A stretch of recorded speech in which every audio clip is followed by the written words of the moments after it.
사람은 책을 만들고 책은 사람을 만든다. 밀란의 정원에 오신 여러분을 환영합니다. 저는 정원짓기 이재근이고요. 오늘은 우선 먼저 좀 부탁드릴게요. 구독과 좋아요 부탁드리고요. 오늘 함께 살필 책은 이 반일 종족주의입니다. 지난 7월 출판일에 아주 세간의 뜨거운 관심을 받고 있는 책이죠. 이승만 학당기획, 서울대에서 은퇴한 이영훈 교수를 필두로 낙성대 연구소 주요 학자들이 참여한 작품인데요. 지난 8월 기준 10만 부가 넘어섰고 지금은 일본어로 번역 출간도 논의 중이라고 하는 반일 종족주의. 하필 말도 많고 탈도 많은 이 책을 왜 선택했느냐 누군가 물으시는데 간단합니다. 그래도 일단은 읽어보고 판단해보자는 마음이었는데요. 전 역사학에 있어서는 비전문가입니다. 그래서 더 저처럼 평범한 사람의 눈에 비친 이 책의 내용, 그 느낌은 어떤 것인지 여러분과 나누고 싶어서 나름 과감한 선택을 하게 되었습니다. 고맙게도 이 책은 그 내용이 매우 명확하게 나눠집니다. 3개의 챕터로 구성되어 있는데요. 1부 종족주의의 기억, 2부 종족주의의 상징과 환상, 3부 종족주의의 아성, 위안부입니다. 챕터 제목들에서 이미 보이시죠? 이 책은 종족주의라는 키워드로 구한말과 일본 식민지 시절에 우리 역사가 얼마나 엉터리로, 이온 교수의 입장에선 얼마나 엉터리로 만들어졌는지 성토하고 있습니다. 자, 우선 일단 반일 종족주의란 무엇인지 간단히 살펴볼까요?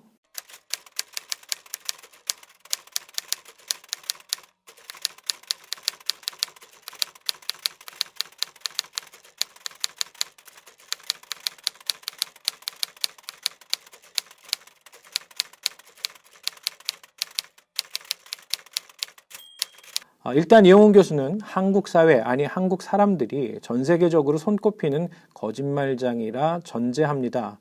그래서 정치도 거짓말, 재판도 거짓말, 역사학도 거짓말투성이라고 꼬집네요. 그리고 이런 거짓말 사회의 뿌리에는 철저히 샤머니즘에 기반한 물질주의, 육체주의가 있고요. 이런 샤머니즘에 근거한 집단은 종족이거나 부족 수준에 머물러서 이웃이나 다른 나라를 무조건 악의 종족으로 생각한다는 것이죠. 그러니까 한마디로 한국의 정신문화는 저질이고 덜 떨어진 종족 수준이며 이를 정확하게 표현해서 반일 종족주의라 말하고 있습니다. 처음부터 좀 기분이 좀 그런데요. 마치 제가 뭔가 모자란 부족의 일원이 된 듯 싶어져서요. 아무튼 각 챕터별 주요 내용을 소개하는 조각 읽기로 들어가 보겠습니다.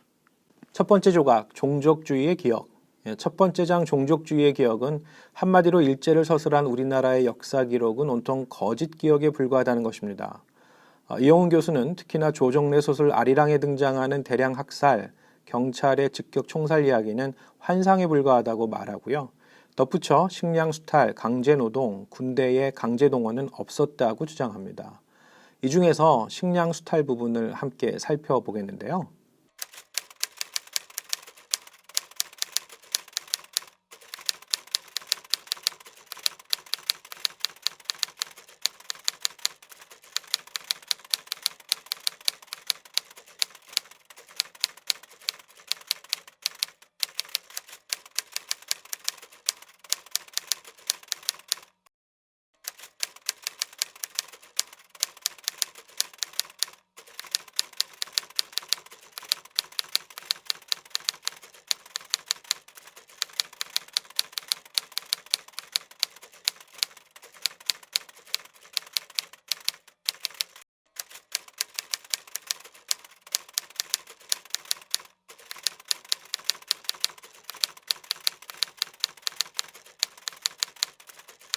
저자 이영훈은 조정래 소설 아리랑에 등장한 경찰의 즉결 총살 및 조선인 대량 학살, 일본의 조선 농민에 대한 수탈, 강제징용과 위안부에 이르는 모든 내용들이 반일 종족주의라는 협소하고 거짓된 틀에 의해 가공되었다라고 합니다.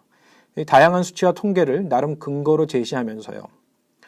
역사 전문가가 아닌 저로선 읽다가 중간중간에 와, 정말 그래? 라는 마음이 들 수밖에 없을 만큼 그렇습니다. 하지만 비전문가도 꼭 해야 할 일이 바로 이 지점에 있어요. 다른 견해의 학자를 살펴보는 것이죠. 나름 컴퍼러티브 스터디라고 할까요? 충남대에서 가르치다 은퇴하신 허수열 명예교수님이 계시는데 이분은 사실 이영훈 교수와 고등학교 대학 동기 동창이었고요. 대학원 당시 선생님도 같은 분이었다네요. 식민지 근대화론의 창시자인 안병직 교수 말인데요. 당연히 이 두 분은 가까운 친구였겠죠. 그런데 허수일 교수는 이용훈 교수와 낙성대 경제연구소가 근거하고 있는 자료들이 엉터리라고 조목조목 근거를 제공하고 있습니다. 예를 들면 아리랑에 등장하는 벽골제가 농사를 지을 수 없던 바다, 갯벌이었다는 이용훈 교수의 주장에 대해 당시 동진강 수리조합 구역도를 근거로 벽골제는 이 갯벌이 아니라 장이 열릴 수 있었던 땅이었다고 반박합니다. 물론 국토와 식량 수탈의 자료들 역시 제시하면서요. 두 번째, 종족주의의 상징과 환상. 이용훈 교수는 두 번째 챕터 종족주의의 상징과 환상을 통해서 우리나라 사람들이 얼마나 말도 안 되는 샤머니즘적 세계관에 사로잡혀 있는지 꼬집습니다. 백두산을 민족의 영산으로 만들었고 또 일제가 박은 쇠말뚝은 민족 정기 말살이 아니라 단순한 지리 측량이었고 나아가 독도는 결코 한국 땅이 아니었다라고 말합니다. 이게 다 샤머니즘에 근거한 토템 신화라는 거죠. 그래서 예전에 조선 총독부였던 국립중앙박물관이 1995년 같은 맥락에서 해체되었다고 주장합니다. 당시 군대에 있었던 저 역시 김영삼 정권에서의 그 일이 기억나는데요. 여하튼 이 모든 비합리적인, 비역사적인 일들이 엉터리 같은 민족신화적 토테미즘에 의해 생겨난 거짓말이라는 것이 이용훈 교수의 주장입니다. 여기서 그럼 정말 민감한 사안인 독도의 경우를 살펴보겠는데요.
이용훈 교수는 삼국사기, 세종실록지리지, 팔도 총도 등 옛 기록과 자료들을 토대로 나름의 논리를 펼칩니다. 장황하지만 요지는 이것입니다. 우선 우산국으로 불린 울릉도는 일종의 환상 속의 섬이었고 그 기록들이 정확하지 않으며 독도는 아예 조선과 조선제국에 관심이 없었다는 것이죠. 심지어 이승만 대통령의 독도는 우리 땅이라는 주장 역시 국제법상 말이 안 된다고 하네요. 역시 혹할 수 있는 내용들이지만 이런 질문을 하지 않을 수 없습니다. 언급한 자료들 모두 꽤 오래전 것들이거든요. 그런데 16세기적 자료를 언급하면서 21세기적 정확도를 요구할 수 있는지 궁금하고요. 한편 1906년 독도가 일본 영토가 되었다는 이야기는 근거가 없다는 대한제국의 언급, 독도는 조선 땅이니 어부들은 그리 들어가지 말라 했다는 에도막부 도해 금지령 같은 일본 측 자료는 아예 언급하지 않고 있습니다. 비전문가인 저로서도 이용훈 교수의 주장이 균형 잡힌 단단한 역사서술로 보이지는 않는데요. 한편 자꾸 토템 하면서 우리 민족을 전근대적 공동체로 취급하는데 물론 백두산에 대한 다소 과장된 신화화, 또 토지 측량용 쇠말뚝에 대한 과한 해석에 대한 비판, 나름 일리도 있지만 종교학자인 엘리아데나 반델레우의 경우처럼 이 토템적 사고라고 하는 건 사실 어느 민족에게나 있기 마련 아닌가요? 심지어 미국에도 이 현대적 토템이 있다고 저는 보거든요. 예를 들면 제가 보스턴 살 때 자주 갔던 하버드 대학의 정원에는 하버드 조각상이 있습니다. 그런데 그 신발 앞쪽이 맨들맨들해져 있거든요. 이유는 그걸 만지면 자식들이 하버드에 간다는 믿음 아닌 믿음이 있기 때문인데요. 반전은 뭔 줄 아세요? 사실 그 조각상은 실제 하버드 목사가 아니라는 것입니다. 마지막 세 번째 조각 읽기, 종족주의의 아성, 위안부. 통상 저자가 가장 강조하고 싶은 내용은 길게 쓰기 마련이겠죠. 약 390페이지 중에 무려 100페이지가 넘는 분량을 이영훈 교수는 종군 위안부 문제에 사용하고 있습니다. 그만큼 중요하다, 이 내용 자신 있다, 뭐 그런 의미이겠죠. 저 역시 읽으면서 나름 많은 자료를 근거로 주장을 펼치는구나 알 수 있었는데요. 길게 나열된 세 번째 챕터 위안부의 핵심 논지는 두 가지입니다. 첫째, 조선사회는 공창제도를 통해 각종 위안부를 양산했던 사회다입니다.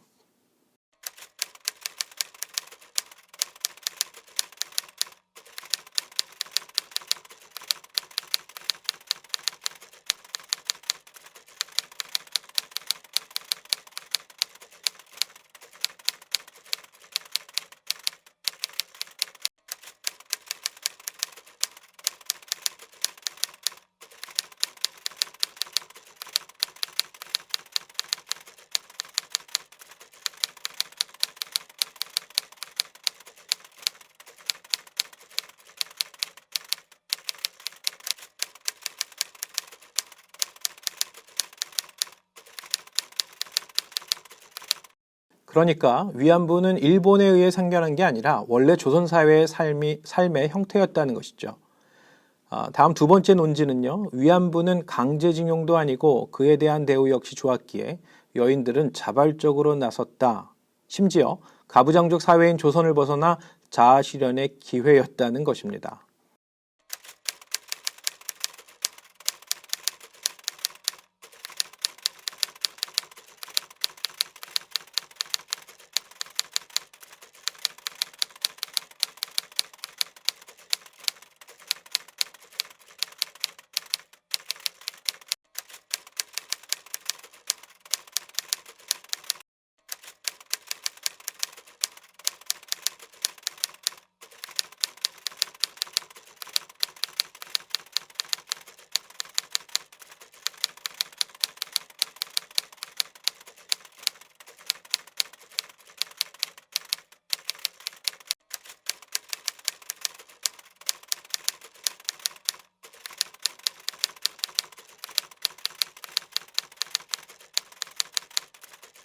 이영훈 교수의 글을 읽다 보면 뭔가 모순적인 논리가 있습니다. 아버지의 폭력과 어떤 이의 꿰매 빠져 가출한 소녀가 결국 찾아든 곳이 일본군 위안소였다.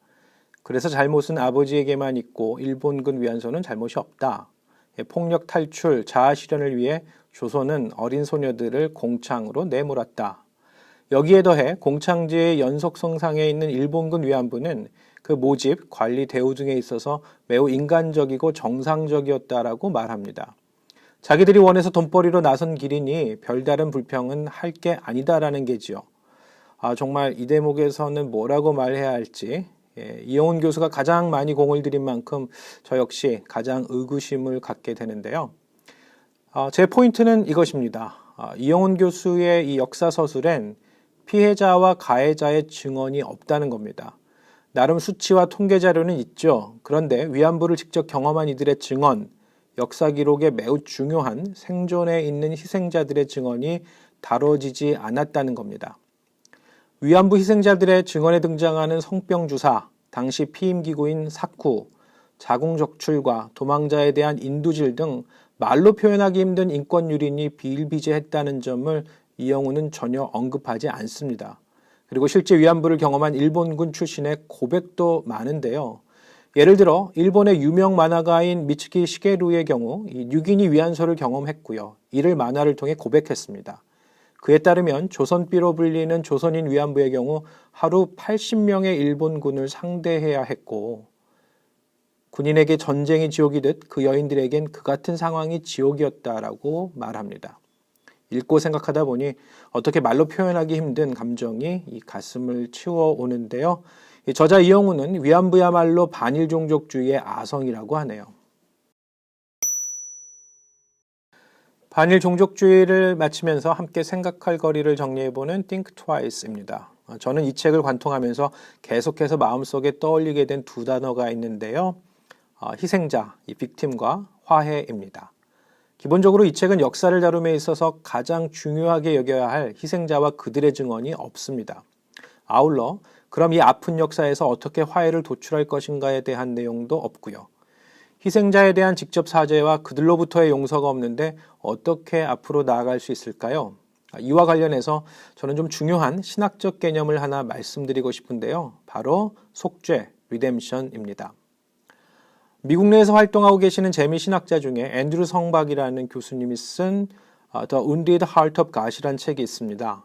상처받은 하나님의 마음이란 이 책은요. 한국의 고유한 정서인 한을 토대로 서구 신학의 전통적 속죄론에 설득력 있는 비판을 가하는데요. 속죄론, 즉 누군가의 죄를 용서한다는 측면에서 서구의 기독교 신앙 혹은 신학은 가해자들에 대한 교회의 용서는 있는데 희생자들에 대한 사죄는 없었다는 거예요. 단적인 예로 죄 용서를 사고 팔던 면죄부가 있죠. 돈을 내면 잘못이 용서된다는 거죠. 그럼 이렇게 상상해 볼까요? 옆집에 돈 많은 부자가 가난한 이웃 사람을 실컷 폭행했습니다. 그리고 교회에 가서 면죄부를 사고 용서를 빌어요. 그럼 교회는 신의 이름으로 용서되었다고 말합니다. 교회와 가해자는 이제 문제가 다 해결된 거죠? 그런데 그럼 피해자는요? 실은 2007년 개봉돼 기독교를 비판하는 영화로 치부됐던 밀양이란 영화도 그런 관점에서 볼 수 있습니다. 아들을 죽인 가해자는 이미 감방 안에서 신에게 용서를 받았고 피해자인 주인공은 그 상황을 용납할 수 없어 오히려 신앙에 대해 도전하고 반감을 갖는 것이죠. 사실 성경은 이렇게 말합니다. 누군가에게 죄를 지었다면 먼저 사죄하고 하나님 앞에 제물을 바치라. 누군가와 다투었다면 먼저 화해하고 성전에 나아오라고요. 이런 차원에서 과연 일본이 한국이란 희생자에게 온전히 용서를 구했다고 할 수 있을까요? 그들의 정치권은 여전히 전쟁 범죄자를 기리는 신사를 참배하고 여전히 전범기를 흔들고 그들의 역사 교육에 일제의 만행은 없고 자신들을 2차 대전의 가해자가 아닌 오히려 원폭의 피해자로 가르치는 상황에서 고작 100억의 피해 보상금으로 모든 것은 끝났다. 이영훈의 반일 종족주의는 피해자 중심적으로 보면 매우 이단적인 책입니다. 왜 그토록 피해자 비판적일까요? 나름 건강한 균형 잡힌 역사인식, 지나친 민족주의, 소위 국뽕에 대한 우상화를 경계하자는 데는 저 역시 동의하고 싶습니다. 하지만 역사학자가 아닌 평범한 제 입장에서 봐도요, 이 가해자에 대한 적극적 옹호로 보이는 반일 종족주의, 결코 균형 잡힌 건강한 역사 기술과 해석이라 보기 어려울 것 같습니다. 이상 밀란의 정원, 오늘은 최근 가장 핫한 책이죠. 이영훈과 낙성대 경제연구소에서 발간한 반일 종족주의였습니다. 여러분 고맙습니다.